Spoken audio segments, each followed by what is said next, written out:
Hey everybody, welcome back to the Centaur Fragrance channel. So good to be here today. Thank you so much for coming by. We review fragrances, colognes, perfumes, and all things scent related. So if you're new to my channel, a big welcome to you. And if you're a subscriber, thank you from the bottom of my heart. So let's talk about Les Envol. I believe that's how you say it. Of course, I attempt to speak French, but this is by Cartier. This fragrance is really interesting. There's not a lot of reviews about it on, here on YouTube. And I really wanted to get this out there because I feel like this fragrance, it might just fit somebody out there, even though it's very interesting. I have a lot to say about this fragrance, so don't go away and stick around to the end. And I know that y'all know to like, comment, subscribe, all that those good things. But do hit the notification bell so when I upload, you get a notification of my regular content. Never miss out on an episode. So if you do that for me, right beside the subscribe button. So let's talk about this fragrance though. Then the projection, longevity, then the complement factor, and lastly the price, of course. So first off, this fragrance is not going to smell like anything you've smelled before. It's very different. It's very unique. I really haven't smelled anything like it that's even similar. So first off, when you smell this fragrance, you're going to notice that there's a lot of florals in the opening. Not a massive amount, but definitely a lot. And that seems to kind of dominate the fragrance just, for a couple minutes, just when you spray it. And now these florals really stick around for a good bit of the fragrance and continue on the whole, feel the whole body of the fragrance. So I do have to mention them. It is kind of a white floral, but it's not neroli per se. Perhaps it is some really interesting neroli because this fragrance is very clean and does seem to be a little bit soapy. So we have a soapy clean fragrance that's a little bit floral. This definitely isn't sounding masculine, and we'll talk about that in a second. And definitely there's honey here.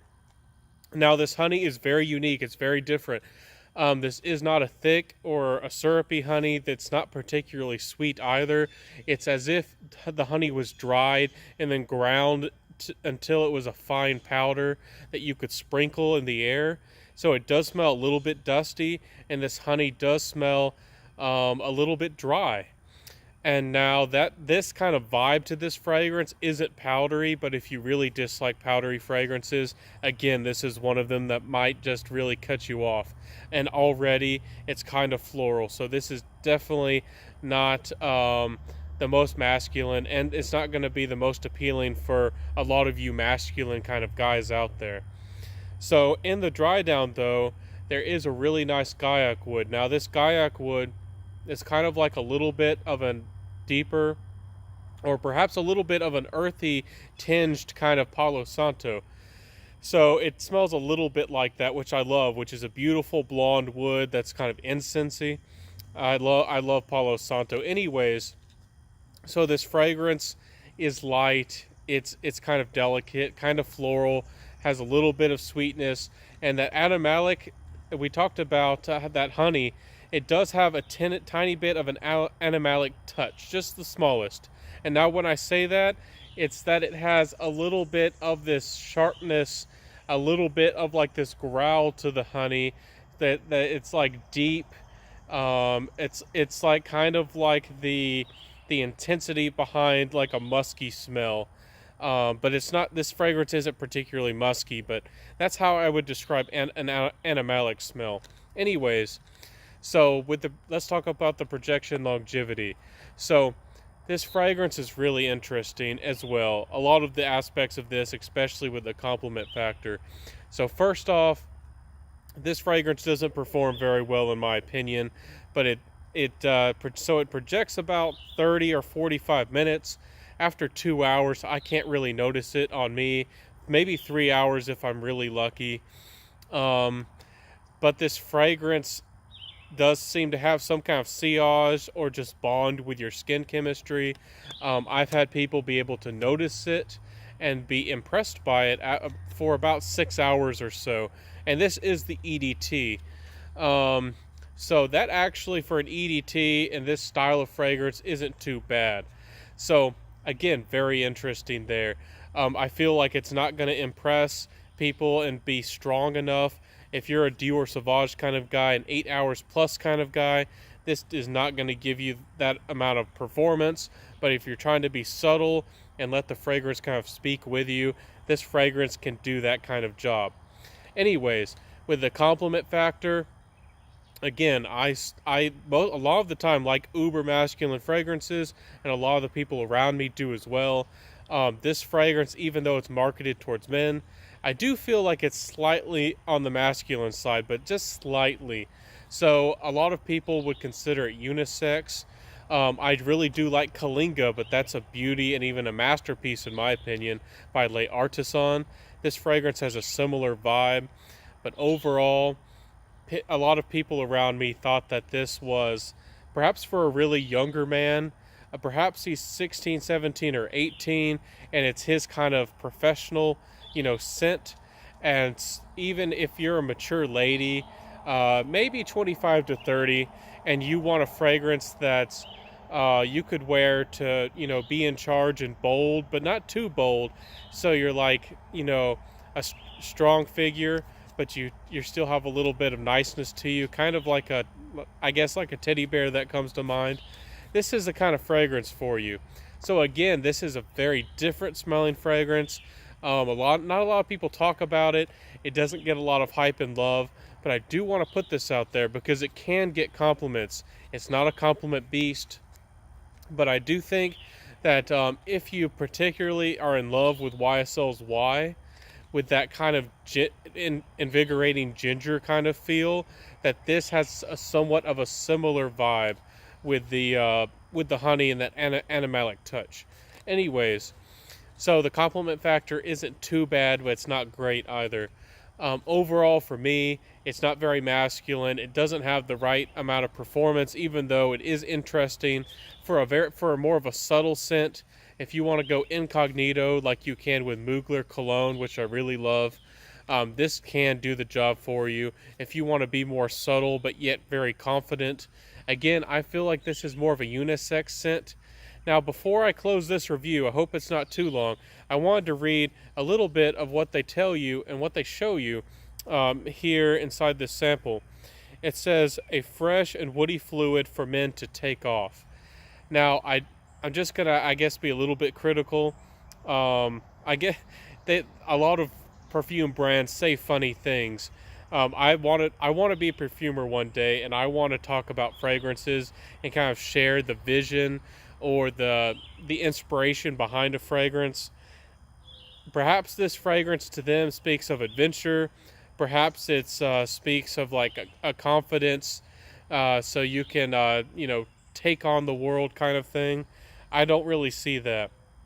It says a cloud of citrus, sap of guaiac wood, and honey notes. I don't really see a cloud of citrus. This fragrance overall has a little bit of a citrus vibe to it. Not a lot to speak of. It is a little bit of a brighter composition. But overall, if they meant for this one to be a versatile, more of a citrus fragrance for men, this fragrance, they didn't accomplish what they were going for.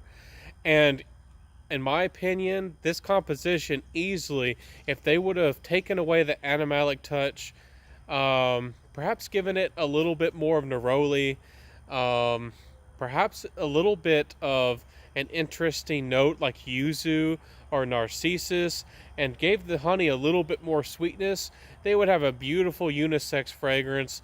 And I believe even if they wanted to, they could make this more of a feminine fragrance with upping the sweetness and putting like jasmine in it. So this fragrance is a kind of a feminine fragrance that they tried to make more into a masculine fragrance. I hope that makes sense. I hope all that comes together. So I don't think their branding and marketing was great. Overall, Cartier has produced some pretty good fragrances over the time, like Roadster and Declaration en Soir, especially the intense version of that is an amazing rose fragrance for men. I gotta review that one. But overall, I don't see that this is going to do very well and appease a lot of people. And now I could be completely wrong. So let's close with the price. This fragrance, you can get it discounted at FragranceNet. I'm going to put a link below. If you get a tester, it's about 50 or so.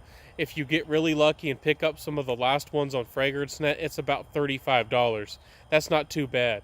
But on average, this is an $80 plus fragrance. Some places sell it $100 or more. So this fragrance was not originally or retail wise a cheap fragrance.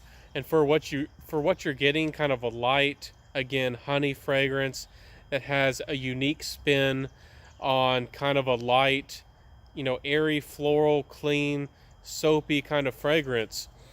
I just don't see where this is going to sell very well or sell to very many people. So that's my final thoughts. Let me know what y'all think about this fragrance if you love it. I don't like giving scores on fragrances because skin chemistry and opinion are very subjective. Of course, this is my own opinion. In closing, I'm going to have to give this one a 4 out of 10. Probably one of the lowest scores I've given. It's not terrible. It's not bad.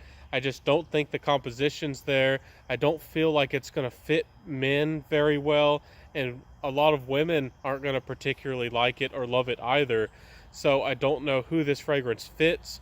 It's not terribly blended. It's actually, the quality actually is pretty good. But I just don't know who would like to wear this. If this sounded interesting to you, I would say get a sample.